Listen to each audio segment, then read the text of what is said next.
Good afternoon, and again, thank you for allowing me to address the group here on all things Rosemont.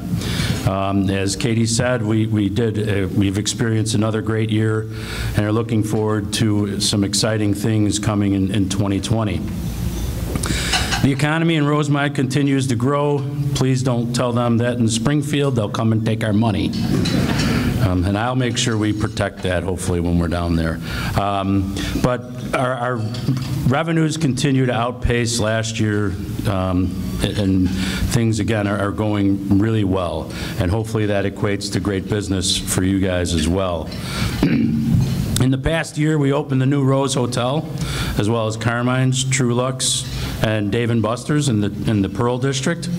Tomorrow we'll cut the ribbon on the beautiful new DHL Innovation Center, which will bring thousands of people to Rosemont annually from all over the world to showcase the innovative way to manage logistics. Can't be happier with the way that building turned out, and excited to add DHL to our list of corporate tenants here in Rosemont.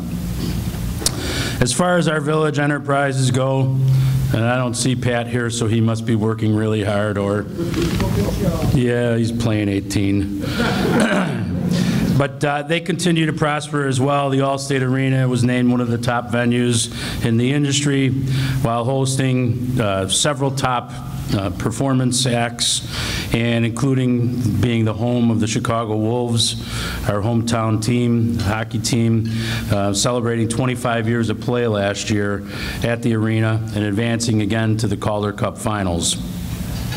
This month begins an exciting lineup featuring Colombian entertainer Jay Blavin, as well as Mexican singer-songwriters Gloria Trevi and Pepe Aguilar, followed by 5 shows of the Monster Jam truck thing. My kid loves this. Even though with the things in his ears and the shooter muffs over, they sit there and they're wowed by this stuff. In November, the 1st, 2nd, and 3rd, Feld Entertainment has a new Jurassic Park dinosaur show that'll be at the arena. And you WWE wrestling fans, don't despair. There'll be 4 consecutive nights of sold-out live WWE wrestling action, from SmackDown to whatever, Monday Night Raw, I think they call it. So it's the first time that anybody can recall having 4 live WWE events held on consecutive days in the same venue. So it's kind of cool, and we are one of the favored locations for the WWE to bring their true wrestling. Other acts this fall include Bon Iver, Mana, Mark Anthony, and the Lumineers. At the theater this fall and winter, we have Frankie Valli and Deep Purple. Now, it's probably about 1/3 of the crowd might remember Deep Purple. Rock on, baby. And Alessia Cara, as well as great lineup of family and holiday shows, including Sesame Street Live, Baby Shark, and Disney's Junior's Holiday Party, which I'll be at both of those last ones. I'm not sure we're going to Sesame Street. I have not received my orders yet. If you can't find something happening at those 2 venues that piques your interest, you're just not trying. The Convention Center continues to host several events that bring thousands of folks to Rosemont. This past summer, Rosemont played host to the very successful Bears Convention, celebrating their 100th anniversary. That may be the last thing they'll celebrate this year. While other, sorry, Grant. While other public shows held at the Convention Center continue to attract record attendance numbers for their groups. In October, we'll be hosting a new pop culture event, ACE Comic-Con Midwest, which will feature Marvel characters. Brie Larson? Brie? Okay, sorry. Not much into that stuff. Who plays Captain Marvel, Chris Hemsworth, who plays Thor, Tom Holland, who's Spider-Man, and Jake Gyllenhaal, who's Mysterio, will all be on hand, as well as several others for the event held October 11th through the 13th. As well, we're having groups that have held shows here in the past contact the management at the convention center looking for dates for potentially bringing their business back here. A lot of that is due to the upgrades to the facility and the new developments in the community. Some of them may have left because their shows outgrew the facility or their claim of nothing to do at night. Right now, there's plenty to do at night, and there's shopping at the mall, Katie, right? All right. So that continues to be a driver of more attendance at the convention center. Additionally, in the next several months, we'll be renovating the South Ballroom. Those that would like some of that Mardi Gras carpet in there, feel free to line up, and you can help us tear it out. The other entertainment venues continue to attract crowds to Rosemont as well. Parkway Bank Park continues to be the place to go for summer fun with the Thursday night concerts. And we've added some Friday night events as well. They've been pretty successful, by the way. As well as some family-friendly weekend events that are sure to satisfy the little ones. The humidity. We recently welcomed Harley-Davidson to the development. They'll be having their grand opening on the 17th of September from 6 to 9, and soon be adding Pete's Dueling Piano Bar, which will open mid-October. Those are both great additions to the entertainment district, and we're ecstatic about having them. Additionally, AMC is undergoing a complete renovation. They're going to renovate 12 of the theaters. The other 6 they're going to close down and look to market that property or that portion of the property for another entertainment type venue. So we'll be looking to work with them on that as well. And Fogo de Chão is reconfiguring their space to add another 80 seats in their dining room. They just can't turn the folks over fast enough on that Thursday through Sunday crowd. Both our Chicago Bandits and Chicago Dogs had successful seasons.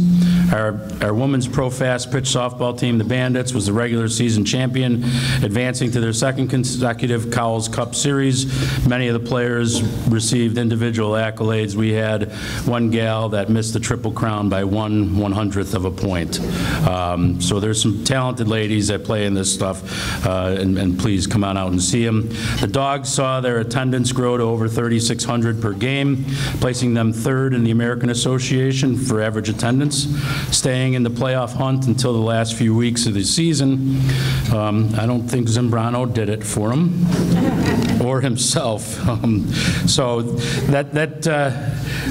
both the Bandits and the Dogs, like I said, provide great family fun and entertainment at a very affordable price. So if you haven't been able to get out there, make some time next year and please do so. On the municipal services side of things, we're in the design stages of building a new public safety facility to be located where the one-story industrial buildings near the Allstate Arena stand today. We acquired most of the property, scheduled for demolition. Most of it's scheduled for demolition in the first week of October. That'll clear the way for the state-of-the-art facility for our public safety department.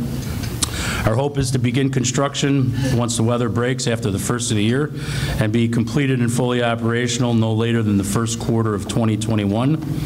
The new facility will provide better training facilities for our officers as well as a potential home for the Consolidated Dispatch Center that the village is in the process of joining, as well as new facilities, new jail facilities. Hopefully none of you ever get to see those, and other items that have become a necessary part of law enforcement and fire suppression work in the crazy world we live in. I'm extremely proud of our department and the work they do, so this is money well spent. A few transportation items I'd like to mention. Starting September 24th, the tollway will be doing some work on some wearing surface repair on the Balmoral Avenue Bridge. That's estimated to take 2 to 3 weeks. And the River Road resurfacing that I'm sure that you've seen is already underway.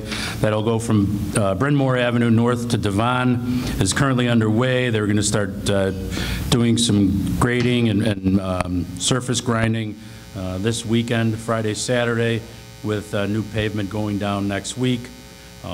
Please just keep an eye on our website. We'll try to keep you as up to date as we can on that stuff, lane closures and all that stuff. As always, you can go to www.rosemont.com. Now it's the commercial time.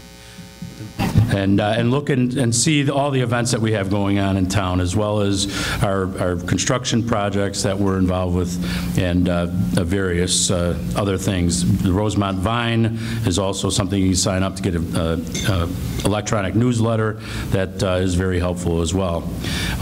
If you can't find what you're looking for on the internet or on our homepage, feel free to give our office a call. We'll try to assist in finding the information that you're looking for. Once again, thank you for your commitment to this wonderful community. We're all partners here in our quest to keep Rosemont at the head of the pack and be the very unique community we are.